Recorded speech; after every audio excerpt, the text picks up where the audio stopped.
Invite viewers to post their location and local time because, let's be honest, it's always fun to see if someone's watching from a coffee shop in Reykjavik at midnight or from a hammock in Honolulu at dawn.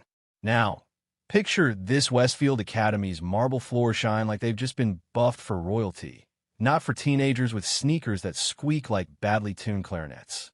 And walking those floors is Marcus Thompson, trying to blend into the cream-colored walls after another brutal math class. His test paper looks like it's been bled on, red marks everywhere, and Ms. Henderson drops it on his desk like she's planting a gravestone. She makes a point of saying, perhaps you should consider whether Westfield is truly the right fit, just loud enough for the whole advanced math class to smirk in unison. Marcus is one of only 3 black students in the advanced program, and moments like this remind him every eyeball in the room notices it. He insists he studied, but Ms. Henderson slices the air with, studying isn't enough if you lack the foundation. It's the kind of comment that historians still argue over it deliberate cruelty or just institutional tone deafness. Either way, Marcus's walk to the principal's office feels like heading to a medieval execution. Principal Whitman sits behind a mahogany desk so shiny it could blind you, silver hair gleaming under the window light, radiating the air of a man who enjoys rules more than most people enjoy dessert. Marcus's grades are unacceptable, and the verdict is as cold as his blue eyes. 1 month to turn FS into BS, or it's goodbye Westfield. Hello, overcrowded Riverside public. When Angela Thompson arrives still in her Westfield janitor's uniform, Marcus's stomach twists. Students in the hall snicker, and he wants to shout that his mom is worth more than all their trust funds combined. Whitman's tone to her is condescending enough to curdle milk, but she listens, jaw tightening. Then, instead of begging, she says the one thing no one expects. I can help him. The principal's laugh echoes like someone just suggested training a squirrel to play the violin. He points out that this is advanced theoretical mathematics, not kitchen table homework. But Angela's eyes hold a quiet steel. That night, long after the kids of Westfield have gone home to their McMansions, Angela pushes her mop down the silent corridors and pauses outside the math classroom. On the board, partial derivatives, topology proofs, the kind of stuff that makes most people's brains feel like overcooked spaghetti. To her, it's old language, like finding an old diary. Mr. Rodriguez, the head custodian, sees the way she looks at it and connects the dots to her maiden name, Lawson, the same as a once famous Princeton mathematician who vanished from academia. Angela admits it. She was that professor until life and a husband's cancer bills drove her out. She's been hiding in plain sight, solving equations from discarded textbooks for years, but now the stakes are her son's future. Pulling out a leather journal crammed with proofs and teaching notes, she says it out loud for the first time in years. Tomorrow, I tell Marcus the truth. Then we get to work. Marcus is at their tiny kitchen table the next evening, pencil in hand, waging war on another impossible problem set. The radiator clanks like it's joining in, offering unhelpful percussion. Angela comes home still in her uniform, sets down her bag, and tells him to put the pencil down, they need to talk.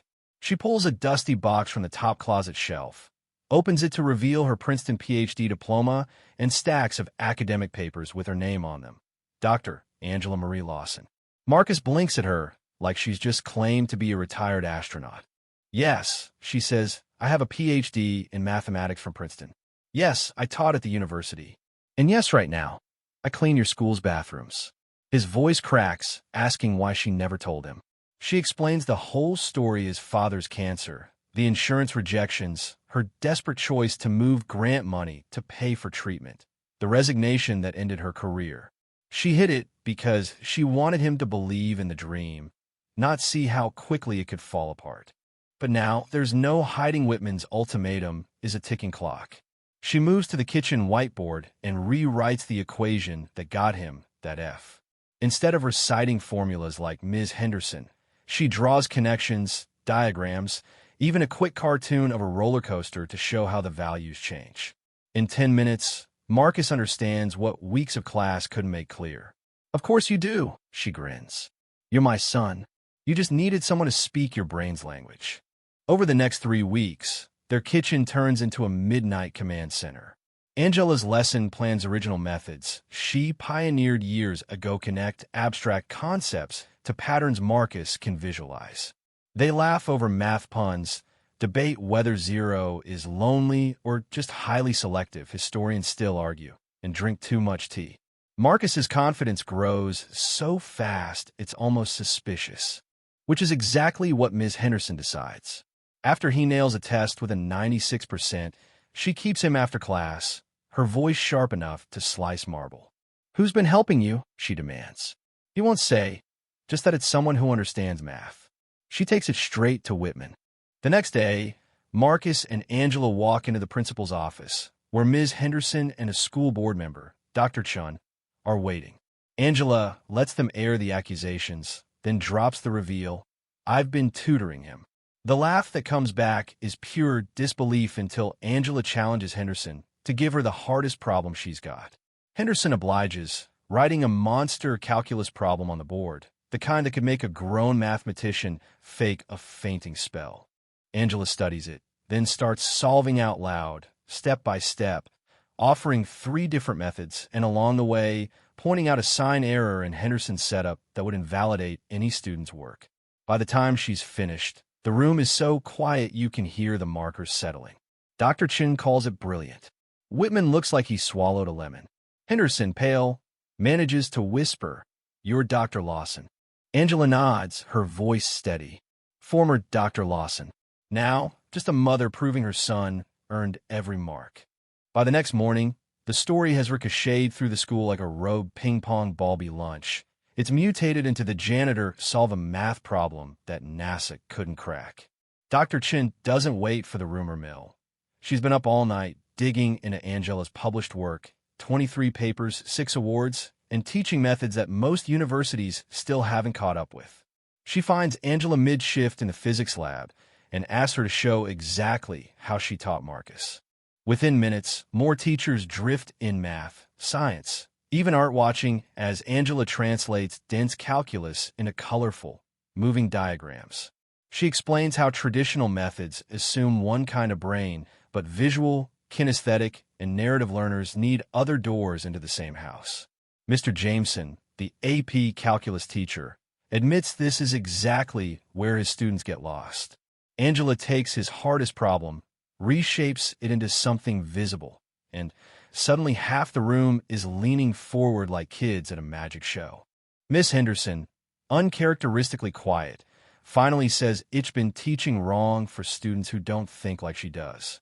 That's the moment Whitman, perhaps sensing the tide, asks Angela to take on more than tutoring once a program. She counters.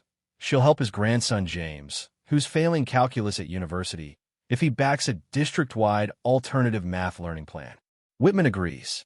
6 weeks later, James is not only passing but pulling a 98%, swearing that Angela could teach math to a tree stump. The board meeting is standing room only.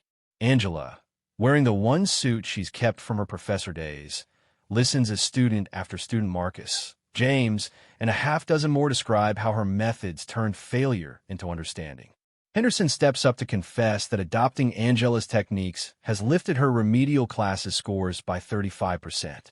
There are grumbles about her past, questions about her judgment, but she answers without flinching. Survival sometimes means invisibility. An assumption is not deception.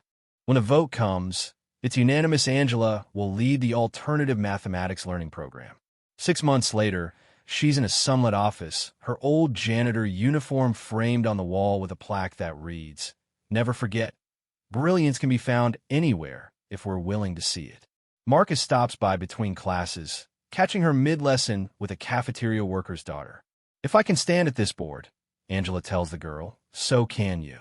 Let's find how your brain likes to learn." And here's where the pace slows, the edges soften, the picture lingers on a small classroom where ideas click into place, where eyes brighten as patterns finally make sense, where one woman's refusal to accept limits ripples outward like circles on still water. The clatter of mops and the hush of late-night corridors are gone now, replaced by chalk against a board and the quiet hum of students thinking. Outside, the school's marble floors still gleam, But it's the unseen polish, the lifting of dignity, the restoration of self-belief that matters most. And somewhere in this calm, Angela's voice carries, steady and sure, reminding them that labels, like uniforms, are just fabric. The mind inside is what rewrites the equation.